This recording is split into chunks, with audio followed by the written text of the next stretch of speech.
4 p.m. Eastern on CNN. Melania tells Anderson Cooper she has accepted her husband's apology for what he said on that tape, but have the voters accepted the apology? Here to discuss, Betsy McCaughey, the former lieutenant governor of New York and a Trump supporter, Michael Nutter, the former mayor of Philadelphia, a Clinton supporter, Gina Loudon, the behavioral and psychology expert and is a Trump supporter, and CNN political commentator Bakari Sellers, a Clinton supporter. Good evening to all of you. Betsy, you first. This is according to the Washington Post. 64%, Betsy, of likely voters said that Access Hollywood tape made no difference to their vote. Given those numbers, do you think Melania Trump's interview tonight made a difference? Well, she was very articulate in expressing what voters already like about her husband. This was the line that I thought really captured it. She said, "He talks from the heart. He doesn't lie. He says it like it is." But does In that other make a words, difference? he's the anti-Hillary. It clearly makes a huge difference. I would guess that that's his #1 quality, appealing to voters across this country, that they know what they see is what they get. It's not the private Trump and the public Trump. It's not the constantly lying Trump. He tells it like it is. Okay, Bakari, do you think it's going to make a difference? I mean, to voters, how they view Melania Trump? I mean, we haven't heard much of her since the convention and the speech. Well, I don't anticipate this moving the needle whatsoever. In fact, I think many voters at this point are already hard and fast on who they're going to support. But I did think Melania Trump, to Betsy's point, she did reinforce what we already know about Donald Trump, that he is who he says he is, and we have to take that for what it's worth. So when he tells you in private that he commits sexual assault, it's a likelihood that when people come out and say that Donald Trump sexually assaulted me, that it comes with some veracity.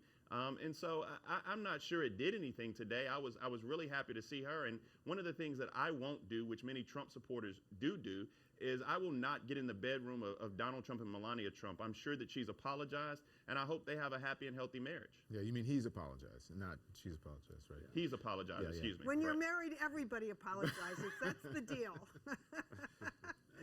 I'm starting to learn that too, Betsy. Trust me. So it's better not to do it. So, Gina, I want you to listen to Mike Pence yesterday. We will absolutely accept the results of the election. Look, the American people will speak in an election that will culminate on November the 8th. But the American people are tired of the obvious bias in the national media. That's where the sense of a rigged election goes here. Okay, so this is the whole rigged election thing.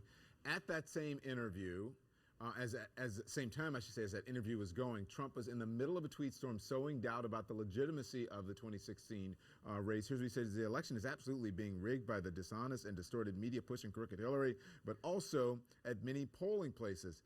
Sad. So are Trump and Pence on the same page here about anything? Well, I think they are on the same page. I think that, this election is definitely going to be about diligence. There's a lot at stake.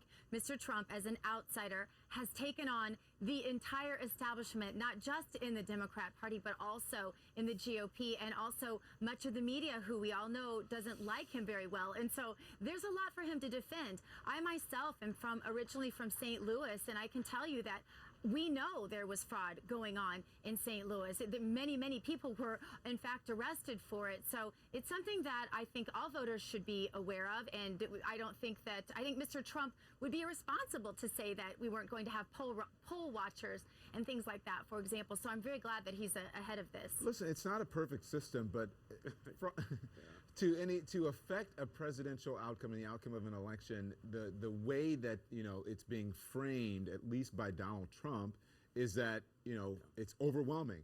And again, this is Justin Levitt, a professor at Loyola School in Los Angeles, studies fraud allegations, found that 31 incidents of voter fraud across the nation since 2000, out of more than 1 billion with a B ballots cast. Michael Nutter. Go ahead, Betsy. I'd like to weigh in on this. Hold on, Michael. Go ahead, Betsy. Clearly, Yeah, sure. compared with many nations around the world, we have a very legitimate electoral system. But even Alan Shulkin, for example, the New York City election commissioner, weighed in last week commenting on how much voter fraud there is in New York. I've seen it here because I've run for office here.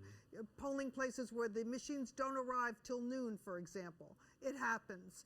And The Pew Foundation, which is definitely nonpartisan, fraud. has looked into this and found two things that remind us we always have to be vigilant. Yeah. One is that one out of every I don't disagree with you. That's a different argument than saying it's rigged. Yes, everyone wants people to be vigilant. And Mayor, before you weigh in, this is Donald Trump talking specifically about Philadelphia, where you used to be the mayor. Here it is.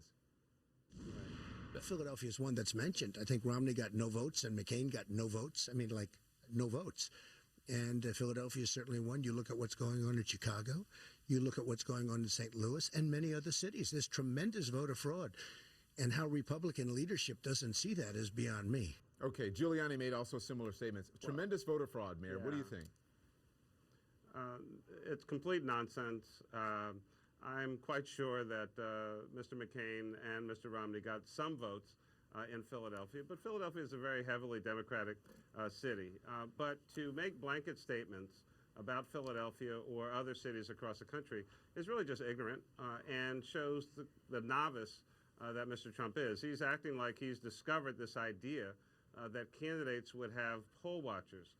We've had poll watchers by both parties for virtually all candidates for decades. He has no idea what he's talking about. And this is just a further insult and attack, whether it's on Philadelphia or inner cities, as if, black people just cheat in the voting process. He doesn't understand that the federal government does not run the voting process.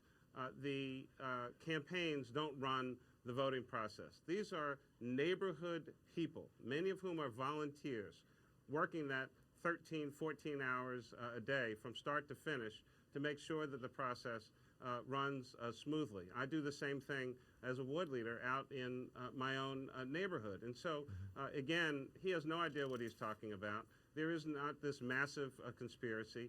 He has self-inflicted wounds on himself with all the nonsense that's been going on for the last few weeks in the unending stabbing of himself in the neck, and then complains that somehow he's bleeding. Okay, so listen, we're going to talk about strategy didn't coming up. say Hold on, anything about a Gina. conspiracy. Gina, we'll get to it in the next block. Okay. Trust me, I'll let you get to it. We're going to talk about, his strategy.